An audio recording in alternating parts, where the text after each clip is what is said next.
जय श्री राम दोस्तों, good morning. कैसे हो आप सब लोग? आशा करती हूँ आप सब लोग अच्छे होंगे। तो चलिए फिर शुरू करते हैं आज का व्लॉग। बच्चे मेरे स्कूल चले गए हैं और अंदर का काम भी हो गया और अब जो काम बचा है वो है सिर्फ गमलों में पानी डालना।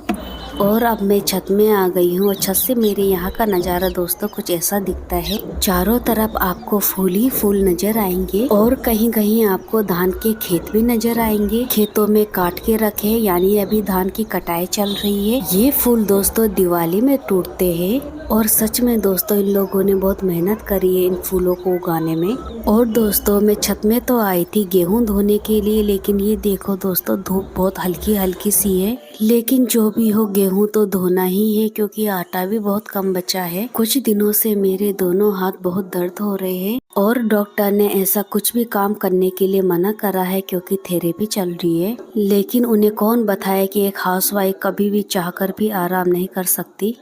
और जब डॉक्टर मुझे ज़्यादा काम करने के लिए मना कर रहे थे तो मेरे मन में तो एक ही सवाल घूम रहा था कि डॉक्टर साहब दिवाली आने वाली है और घर की सफाई कौन करेगा? तो हमको ही करनी है, तभी तो बोल रही हूँ कि हम लोग तो चाहकर भी आराम नहीं कर सकते।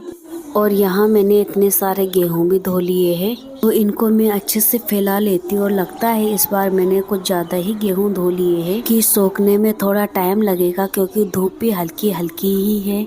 गेहूं भी धो लिए तो अब यहाँ पे जो कूड़ा गिरा था मैं उसको अच्छे से साफ कर रही हूँ। और अब मैं आ गई हूँ किचन में। तो मेरी किचन की हालत कुछ ऐसे हो रखी है, पूरा बिखरा हुआ है क्योंकि आज मुझे पूरे किचन की सफाई करनी है।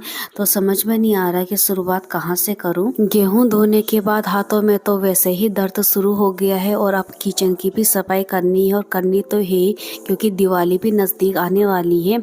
और जो काम मुझे करना है वो काम तो करना है ही, इसलिए मैं आज ही किचन की सफाई पे शुरू कर लेती हूँ। और इससे पहले मैं बर्तन धोती हूँ।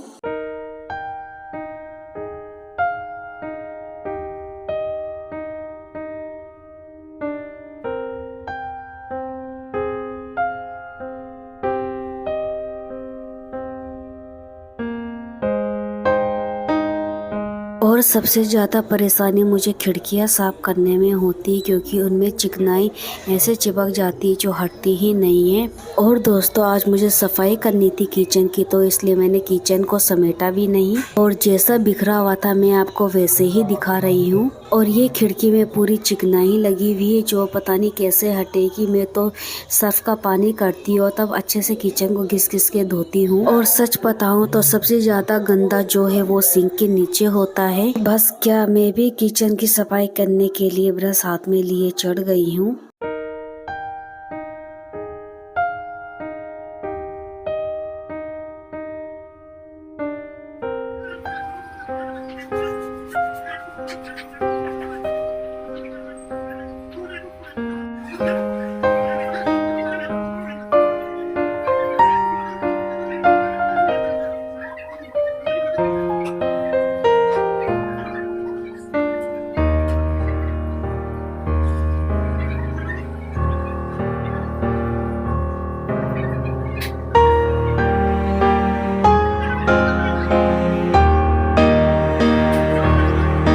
और आखिरकार दोस्तों मैंने अपना पूरा किचन अच्छे से साफ कर लिया है। उससे हो सका मैंने उतना अच्छे से सफाई करी है और इसमें मुझे पूरे 1.5-2 घंटे लग चुके होंगे।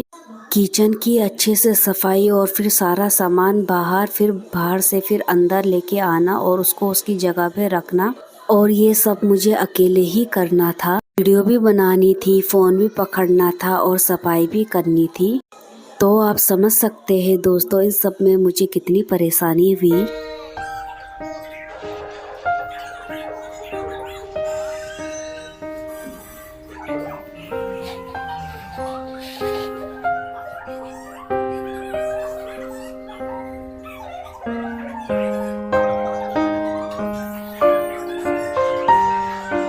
और अब मैं भी नहा धो के चप्पल पहन ली हूँ क्योंकि मुझे जाना है बच्चों को लेने के लिए।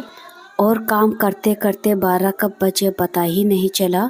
फिर मैं छत में आई कि कहीं मेरे गेहूं कबूतर तो नहीं खा रहे। चुन्नी तो मैंने डाल रखी थी, अच्छे से मैंने गेहूं को ढके हुए थे, लेकिन ये कबूतर भी बहुत तेज होते हैं। अपनी चोंच से चुन्नी को हटा लेते हैं और गंदगी अलग करके चले जाते हैं। धूप भी अब धीरे धीरे तेज हो रही है। यहाँ दोस्तों धान की फसल काट के खेतों में अच्छे से फैला रखिए ताकि जिससे ये अच्छे से सूख सके और बाद में इन सबको इकट्ठा करके मशीन के अंदर डालेंगे। का वक्त हो गया है तो मैं भी बच्चों को लेके खाली मैदान में आ गई हूँ और अब 6 बज गए हैं तो हम भी घर के लिए जाने लगे हैं। तो प्लीज लाइक सब्सक्राइब जरूर कीजिए। तब तक के लिए बाय बाय।